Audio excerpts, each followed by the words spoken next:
A very good morning, students. I hope you all are very well. In the previous class, we have completed our last chapter. Now we are going to start our new poem. That is, this morning is our history test by Ken Nibbit. Okay, students. ये एक बहुत अच्छी poem है, लेकिन बच्चों इस poem से हमें एक बहुत ही अच्छा मोरल मिलता है जो कि हमें पोएम पढ़ने के बाद समझ में आएगा. Okay, so let's start our poem. This morning is our history test. आज की सुबह मेरा हिस्ट्री टेस्ट है. हिस्ट्री एक इतिहास सब्जेक्ट है, इतिहास का टेस्ट है. I have pinned my notes inside my waste. Inside my coat, I wrote my notes, including dates and famous quotes.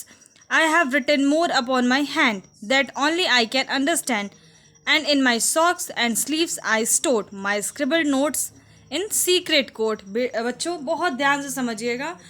आज की सुबह मेरा हिस्ट्री का टेस्ट है. I have pinned my notes inside my vest. Vest एक ये जो कमर के ऊपर का हिस्सा होता है ना, उस पर जो ड्रेस पहनते कपड़े पहनते उसको बोलते हैं. मतलब मैंने I have pin my notes मतलब कि मैंने अपने नोट्स बना के उसको पिन कर लिए. कहाँ? अपने वेस्ट में, अपने ऊपर के कपड़ों में. Inside my coat I wrote my notes मतलब मैंने अपने कोट, जो ऊपर से कोट भी पहना है, उसके अंदर भी मैंने अपने नोट्स लिखे हैं. उसमें क्या क्या लिखा है? Including dates and famous quotes मतलब कि जो इम्पोर्टेंट डेट्स होते हैं ना हिस्ट्री के, या कुछ खास वाक्य, जो कुछ स्लोगन्स है जो किसी खास इंसान ने कहे होते हैं, आपके हिस्ट्री के एग्ज़ाम्स में पूछे जाते हैं कि ये किसने कहा है, किसने लिखा है, वो सारी चीज़ें मैंने लिख ली हैं. I have written more upon my hands. इसके अलावा मैंने अपने हाथ पे भी लिखा हुआ है. That only I can understand जिसको कि सिर्फ और सिर्फ मैं ही समझ सकता हूँ. उसके अलावा in my socks and sleeves I stored मतलब और मैंने अपने मोजों में, अपने स्लीव्स में भी लिख के मैंने उसे छुपा लिया है. मतलब क्या कि मैंने उसे सीक्रेट कोड के फॉर्म में लिखा है, लिख के. और सारी चीज़ें मतलब हाथ पे, सॉक्स में, स्लीव्स पे, उसके अलावा ये जो इनसाइड माय वेस्ट, मतलब सब जगह लिख के मैंने छुपा लिया है एक सीक्रेट कोड के फॉर्म में,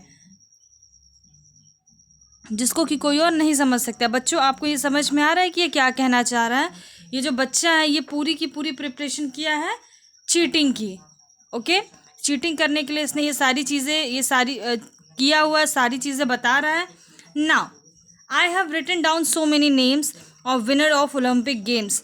इसके अलावा मैंने बहुत सारे नाम भी लिखे हैं. किसके नाम लिखे हैं? Of winners of Olympic games, जो ओलंपिक गेम्स के विनर्स हैं. ठीक है, ओलंपिक गेम्स के जो विनर्स हुए हैं उनके नाम लिखे हैं. Of building places peoples too. इसके अलावा बिल्डिंग्स के, पीपल मतलब लोगों के, जगहों के नाम तक, मतलब फ्रॉम टिनीज टू टिम्बक्टू. मतलब क्या कि ये एक अमेरिका के शहर का नाम है कि माली के शहर का नाम है. ठीक है, मतलब कि अमेरिका से माली तक हर चीज़ों के नाम मैंने लिख लिए हैं. I even copied down a piece of ancient Rome and ancient Greece. मतलब इतना बच्चों समझ लो कि एंसेंट रोम से लेके एंसेंट ग्रीस तक, plus everything from Shakespeare plays who invented mayonnaise.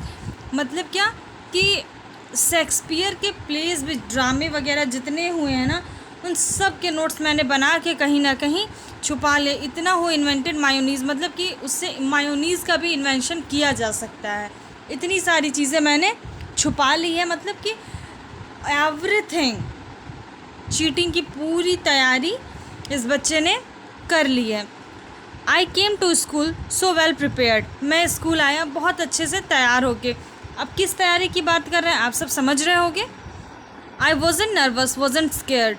मैं ना बिल्कुल नर्वस भी नहीं था और ना मैं बिल्कुल डरा हुआ था. क्यों डरता भाई, पूरी चीटिंग की तैयारी से आया था तो क्यों डरेगा. But here it is our history test. लेकिन यहाँ पे क्या था? हमारा इतिहास का टेस्ट था. I look inside my coat and vest. मैंने अपने कोट और वेस्ट के अंदर देखा. ये क्यों देखा, क्यों देखना चाहता था? क्योंकि चीटिंग कर सके. To get the dates and famous quotes, ताकि मैं जो इम्पोर्टेंट डेट्स या कोट्स हैं वो सब देख सकूं. And I find I can not read my notes. लेकिन मैं क्या पा रहा हूँ कि मैं अपने नोट्स को पढ़ नहीं पा रहा हूँ. क्यों नहीं पढ़ पा रहा हूँ? So much for Shakespeare Greece and Romes. मतलब कोई भी नोट्स, ना डेट्स, ना कोट्स, ना शेक्सपियर के प्लेस, ग्रीक से लेके रोम तक, मतलब मैं कुछ भी नहीं पढ़ पा रहा हूँ. क्यों नहीं पढ़ पा रहा हूँ? Because I left my glasses back at home, क्योंकि मैं अपना ग्लासेस घर भूल गया हूँ. ग्लासेस मीन्स अपना चश्मा घर भूल आया हूँ. बिट्टू देखो, यहाँ पे इसने इतनी सारी प्रिपरेशन की चीटिंग करने की. अगर उसके जगह इस बच्चे ने ये ध्यान दिया होता कि हाँ हम कैसे अच्छे से पढ़ लें, हाँ अच्छे से अगर ये पढ़ना सीखा होता, याद किया होता, अपने लेसन्स लर्न किए होते, जितना देर इसने लगाया चीटिंग में दिमाग लगाने के लिए, सारी जगह लिखा छुपाया, उतने देर अगर इसने पढ़ने पे इन्वेस्ट किया होता तो हो सकता था कि ऐसी कंडीशन नहीं आती. लेकिन देखो, किसी भी बुरे काम का नतीजा हमेशा बुरा ही होता है. आप कितना भी अच्छे से वो काम करो, लेकिन अगर कुछ गलत कर रहे हो तो उसका आपको जो भी है फल मिलेगा बुरा ही मिलेगा. स्टूडेंट्स, इसीलिए कभी भी चीटिंग नहीं करना चाहिए. जितना भी आपको याद हो पाए, जितना भी आप समझ पाओ, अपने टीचर से वापस रिपीट करो, पूछो, और चीटिंग बिल्कुल नहीं करना चाहिए. Okay students, so that's all for today. I hope कि आप सबको ये चैप्टर समझ में आ गया होगा. अगर नहीं आया then you can ask me. So that's all for today. Have a good day.